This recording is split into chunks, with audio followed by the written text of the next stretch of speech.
But it's hard to let go of what you've been holding on to for so long, even if it's not working anymore. It's really hard to let go. It's like, beg you, see it differently. I beg you to let go. It's not normal. It's just old. It's time to drop it and move forward.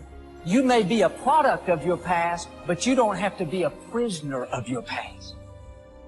Everything that's inflexible and everything that's not ready, everything that's backwards and everything that's negative and everything that's carnal and everything that's holding me back, I refuse to take it over into another year and waste another new year with an old mind. The devil is a lie. Just because you're used to it doesn't make it normal. Some of you are taking too much time trying to convince people to love you that do not matter. Tolerating and trying to get people engaged that don't matter, that don't care, that are never ever going to help you get into your destiny. I came to preach to somebody who everybody else might have given up on you, and life might not be where you want it to be, and you might not have been what you could have been, but it's not too late to become who you are. Every single time I hear about an issue, every single time I hear another story of pain, every single time I see a seemingly impossible situation, I smile wryly because I know by the grace of God and by His power, I have a testimony. Come on, it is never too late. Kiss that wrong self-image goodbye. Victory starts in your thinking. Abundance, it starts in our mind. You can't think the same way and expect different results. Start embracing who God says you are. I want to tell you something today. The moment you make up your mind to get up, you can get up. And no devil in hell, no government, no power, no boss, or anything else can hold you. Once you are free in your mind, you are free. I've seen God open doors. I've watched God make my enemies my footstool. I've seen God make a way out of no way. I've seen people who are against me that God made them love me. I saw circumstances that should have taken me out, but God stepped in right on time. See, many things we don't do because of the fact we want people to like us. There's some necessary losses in life. When you decide acting in your best interest, you're going to lose some friends. Everybody's not going to approve of you. There's some people that won't like you. Who do you think you are? You're arrogant. What do you think you can do? You're selfish. Thanks, I got that. Poor thinking habits keeps most people poor, not poor working habits. Most people work hard, but they don't think hard. The mind is like a factory, a mental factory. And whatever you think about all day long pours ingredients into this mental factory. And that's what builds the economic, social, financial fabric of your life.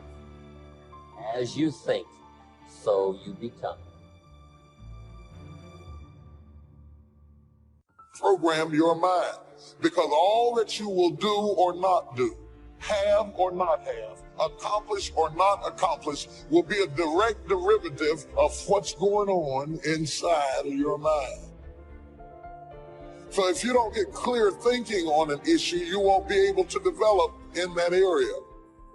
Look at somebody say it's time for a change. Well, what stops us? What stops us from making the changes that we need in our behavior, in our situation? It's the mind. If you keep doing what you've been doing, you're going to keep getting what you've been getting. So if you're at a place in your life and you ain't happy with it, you have to change some things. But you have to make a conscientious decision that you're going to change. And it's not dependent on anybody else. It don't matter what your mama think. It don't matter what your coworkers think. It don't matter what your siblings think. It don't matter. This decision is yours and yours alone. People want to know how to stop the laziness, and they want to know how to stop the procrastination. They have some idea in their head, some kind of a vision of what they want to do, but they don't know where to start. They don't know where to start it, They don't know where to start. And so they say, hey, where do I start? And when's the best time to start? And I have a very simple answer for that. Here and now. Nothing that's happened to you is a surprise to God. Before He laid out the plan for your life, He already knew every person who would hurt you, every mistake you would make, every loss you would go through. And the good news is, for every setback, God has already arranged to come back. For every disappointment, a new beginning. For every failure, restoration. You have to put your foot down and say, that's it.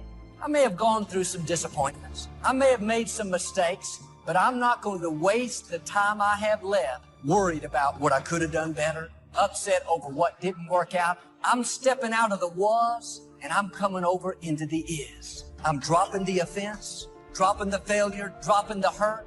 I'm not living my life with any more baggage. I'm going to live my life free. What are you thankful for? Do you thank God daily for even little things?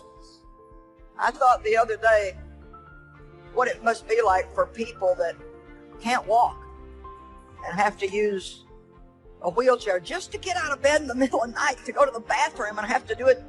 Thank God my legs are still working. Thank God I can see and hear and I can still work. Thank God that my life is bearing good fruits. There's so much to be thankful for. And the more thankful we are, the happier we get and the madder the devil gets. One of the best things I've learned is to trust God's timing and trust His ways. What God promised will come to pass, but it may not happen the way you think, may not be when you had planned. If you're trying to control the outcome and control the time frame, you're going to live worried. You have to release control. Release having to have it happen your way. God already has it figured out. He knows the end from the beginning.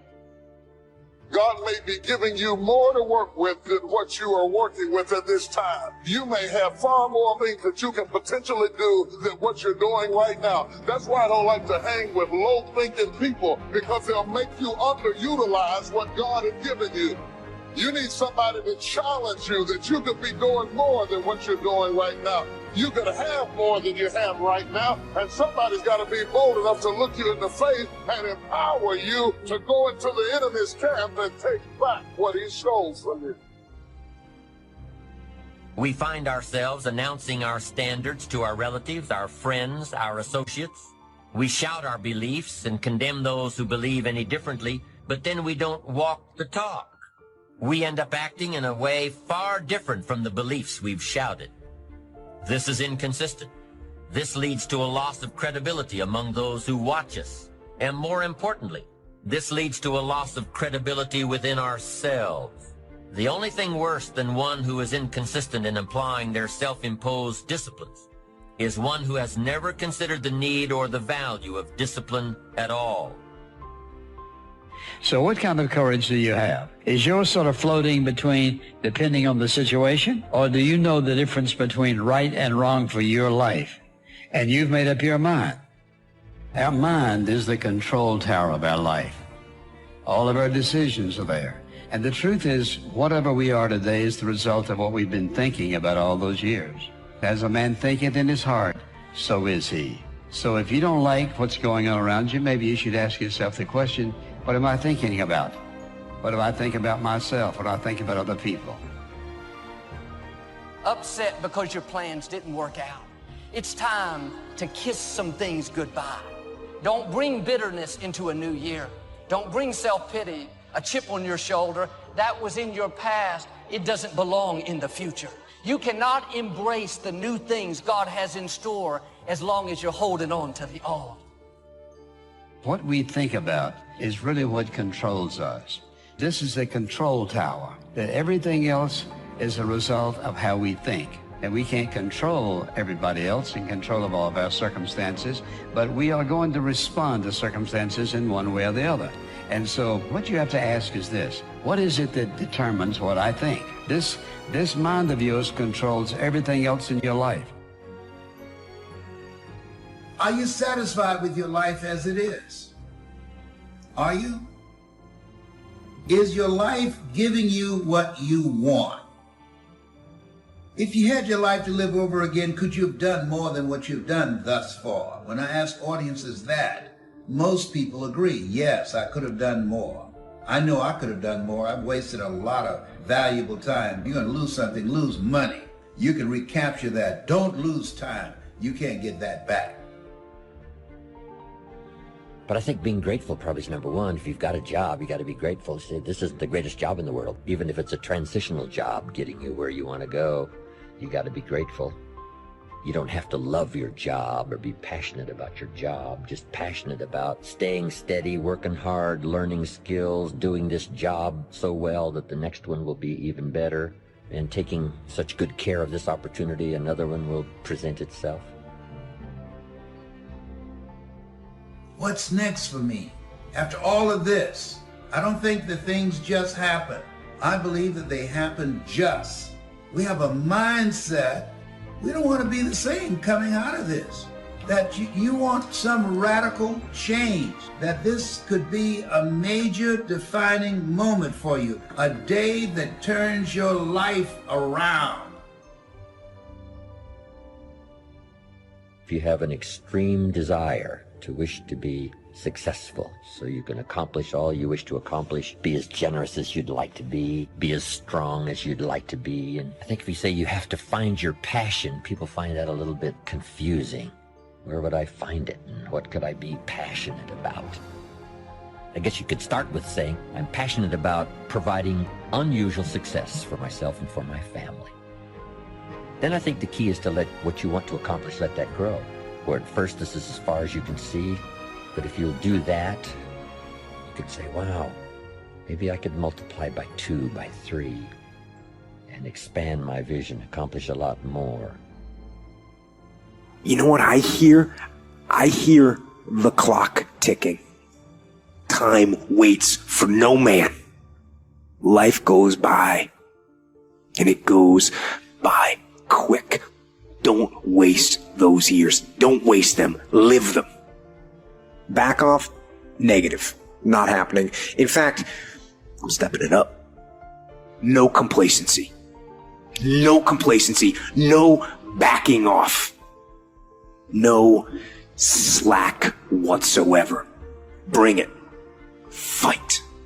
Fight that ticking clock with everything you got. And the earlier you get in the game and get on track, the better life you're going to have.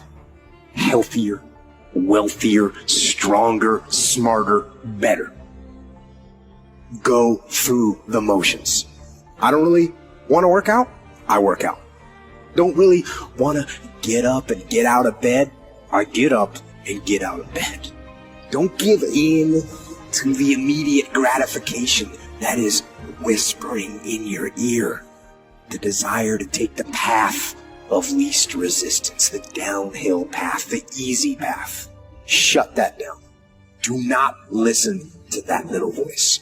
Instead, go through the motions. Lift the weights, sprint the hill, get out of bed, get things done.